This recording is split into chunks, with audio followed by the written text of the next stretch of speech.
Thanks for choosing to shine with us this morning. Now, dignity is seven of actionable tenets: diversity, identity, growth, nurture, integrity, transparency, and yield, with which we can identify our purpose, articulate our aspirations, and equip ourselves and others for both the opportunities and challenges of honoring this covenant.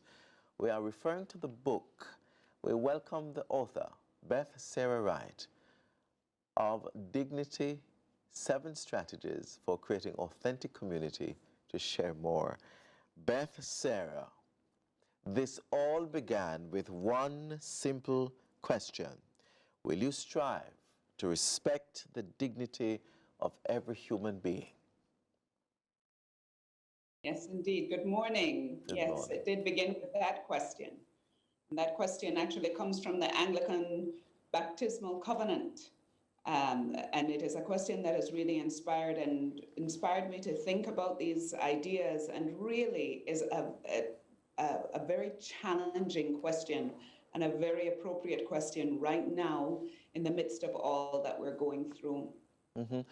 Frame for us the work you've been doing. Just how did you get into the role of being an author, and what, pretty much pushed you to decide that this was a book that you needed to pen?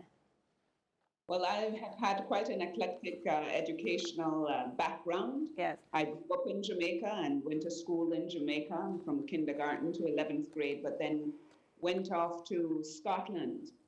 Went to a boarding school in Scotland, a boys' school, actually, 400 boys and 20 girls, to do my A-levels, and then came to this country, to Princeton University, to do my BA, and then back to England, to Cambridge University, to do my MPhil, and then finally back in the US to NYU in New York, where I did my PhD. And I share all that because I've been in so many different international contexts. Yes. And with these educational institutions, I'm always admired. I'm an educator at heart, so I admire very much the mission of education. But what I have come to learn, as I have been not only through them as a student, but now as an administrator in an educational institution, I am struck by the gaps that some of our institutional communities might have. We have laudable mission statements and vision statements and lots of aspirational identities, but then our lived reality is out of whack. It is, are we doing what we say we're doing, and are we in line? And I've always used writing as a means to make meaning of all of my different experiences. And now, as I'm struck as an administrator, having been a professor as well, I know that there are opportunities for us to really delve into the challenges that we have and the gaps that we have. And dignity came out of that. Okay. And I want to put it as a tool for our communities. What does it really mean to respect the dignity of every human being? So I was really struck by the term respect. Now, the etymological meaning of respect is again, and spect, to look, like spectacles. Yes. So look again at the dignity, at the common part of our humanity, at the vast potential and unrelenting possibility that we each have within us. If we are able to look again, oftentimes we look and we bring to that first blush, we bring all sorts of our own histories, we bring assumptions, we bring stereotypes, we bring all sorts of things to that first look. But what I'm asking us to do again is to look again. Put aside those stereotypes, put aside those biases, which we all have. Put aside the fear, put aside all of the more visceral reactions that we might have, and look again. Look again to see that we have common humanity. Look again at the vast potential and unrelenting possibilities that our dignity can give us. And this is not just to some people. Some people think that respect is earned only by some people. The thing is that when I look at the term respecting this way, we are asking each of us to look again at everyone, regardless of who they are, and what they have done and what they are doing? And also, can we ask our institutions and our communities to look again at the individuals within our communities and that make up our institutions? So this is where the 7 attainable tenets come in. Yes, because dignity is not only a concept, but it is a set of strategies. And how serendipitous that each of the letters actually denote a strategy. And if we're going to respect the dignity of everybody, everybody is different. So the D has to be diversity. All it is, and if we were just suspend the word or what we think we understand by the word diversity, all it means is difference, multiple perspectives, different lifestyles, different cultures, different voices, different approaches. That's what we need to be able to value within our communities. And the I is identity, always our anchor. G is growth, always questioning, how do we need to grow in our competency, our capacity, our courage? And nurturing, always equipping us with the necessary tools to attack the challenges that we have. I, integrity, always asking ourselves, are we doing what we say we're doing, and holding ourselves accountable to the very words and values that we uphold? T, transparency, being able to communicate that adequately with honesty and to develop trust. And Y, yield. Always, all of the work that we do, this is not something that's esoteric. It is grounded in data, grounded in facts, grounded in history, grounded in reality. So we must be able to measure the outcomes and to do that, to reflect on them. And this is where the authentic community comes in and how it is created.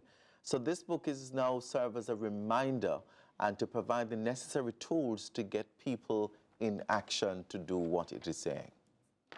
Yes, absolutely. Wouldn't we all want our institutions to maximize and leverage the very words that we say that we're doing? We are here as a community to achieve certain goals. Wouldn't it be wonderful if we were doing that with great authenticity, and that all the words and values that we uphold, we are actually living them out, and people are not being left behind, and we are actually reflecting on who is here, who is not here, where the gaps are in our communities, so that we can align them and that we can actually make our communities that much more authentic and efficient and have an impact and influence in the world.